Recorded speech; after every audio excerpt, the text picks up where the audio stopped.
A very good morning to you all. How are you? I hope you all are fine. So in the previous classes we have completed our grammars 2 topics, that are the determiners and the adjectives. Hope you have understood them very well.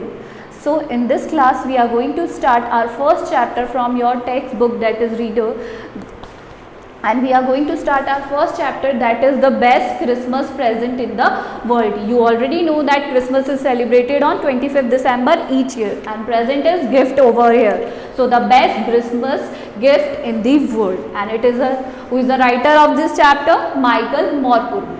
I'll tell you in the brief this story. Briefly मैं आपको बता देती हूँ. It is a story about a lady Connie जिसके husband की death हो जाती है, and after several years she got a gift from him and she is very worried and she was very curious to know कि how she got a gift from her dead husband, कि उसके dead husband की तरफ से how she got a gift. Now we will start with the first paragraph.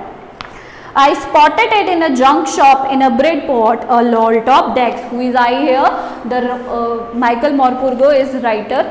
I here.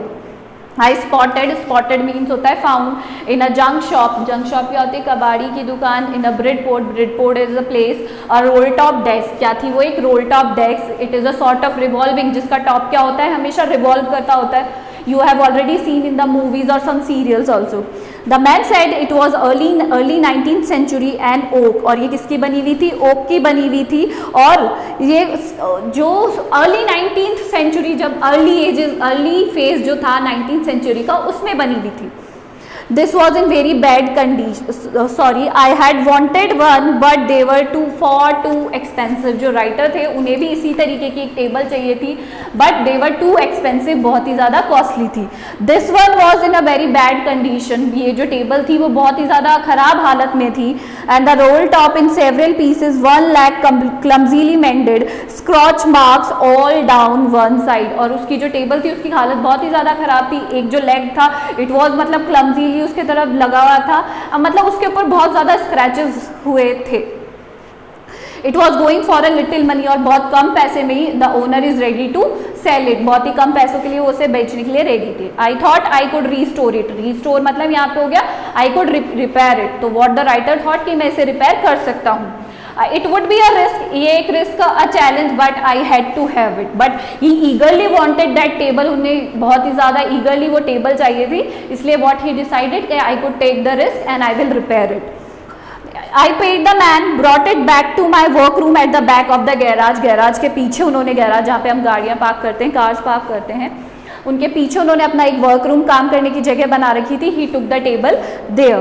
It began on Christmas Eve. और कब उन्होंने work करना शुरू किया? Christmas eve. मतलब हो गया एक दिन पहले. कोई भी इवेंट होता है या कोई भी ओकेजन होता है तो उसके एक दिन पहले वाली शाम को he started repairing that table. I removed the roll top completely and pulled out the door. उन्होंने जो रोल टॉप था उसको पूरा मतलब निकाल दिया. and he started taking out the drawers. जो उसके अंदर drawers थी, he started taking out that.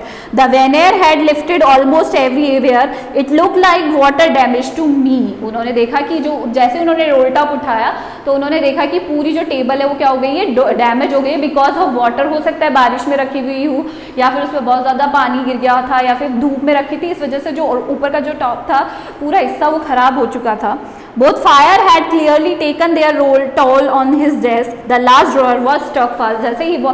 जैसे उन्होंने निकालना शुरू किया ड्रॉर्स को, उन्होंने देखा कि जो लास्ट ड्रॉर थी वो उसी में स्टक हो गई थी. स्टक मतलब फंसना, उसी में फंस गई थी.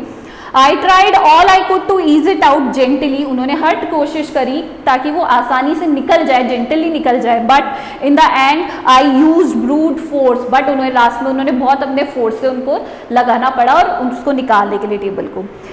I stuck it sharply with my side of my fist and the drawer flew open to reveal a shallow space underneath a secret drawer. उन्होंने जैसे ही उसको निकाला वहाँ पर एक खोखली सी जगह थी और उसके अंडरनीथ, नीचे की साइड में, और उन्होंने देखा कि वहाँ पर क्या है? एक सीक्रेट ड्रॉर और है. There was something in there. और उस ड्रॉर के अंदर there was something. I reached in and took out a small black tin box. और जैसे ही मैंने उसको निकाला उसमें क्या निकला? एक small tin box निकला. Sellotaped to the top of it, it was a piece of lined note paper, उसके ऊपर एक सेलो टेप किया हुआ एक लाइन नोट पेपर लिखा हुआ था, एंड उसमें क्या लिखा हुआ था, return on it with a shaky, धूजते हुए हाथों से लिखा हुआ था, Jim's last letter received January 25, 1915, क्या लिखा हुआ था उस पे, जिम्स लास्ट लेटर, जिम का ये क्या है, लास्ट लेटर है, to be worried with me when the times come, और उसमें ये भी लिखा था मेरे साथ ही इसको क्या कर दिया जाए, मेरा जब टाइम आ जाएगा, लास्ट टाइम आ जाएगा, when I will be dead, इसको मेरे साथ ही क्या कर दिया जाए, बरी कर दिया जाए, बरी मीन्स दफना देना मेरे साथ ही। I knew as I did it was wrong of me to open the box. जब राइटर सेज कि ये बहुत गलत है कि किसी का कोई एक ऐसी सीक्रेट चीज को ओपन करना, बट क्यूरियोसिटी क्या होती है, हमारी उत्सुकता, got better of my skills, it usually does, मतलब ये हमारी जो एक फीलिंग आती है अंदर से, जब हम बहुत ज़्यादा क्यूरियस हो जाते हैं, उत्सुक हो जाते हैं किसी चीज़ को जानने के लिए, what this compelled या this forced the writer to do this thing. Inside the box there was an envelope, उसके अंदर क्या था, एक envelope था, envelope means लिफाफा, the address read, उस पर एक एड्रेस लिखा हुआ था, Mrs. Jim Macpherson 12 Copper Beaches Bridport Dorset, और उस पर एक एड्रेस लिखा हुआ था। I took out the letter and unfolded, what the writer did, he just took out the letter, unfolded it, unfold करना मतलब open करना, it was written in pencil and dated at the top December 26, 1914, और उस पर ऊपर pencil से date लिखी हुई थी 26 December 1914, मतलब the day after Christmas.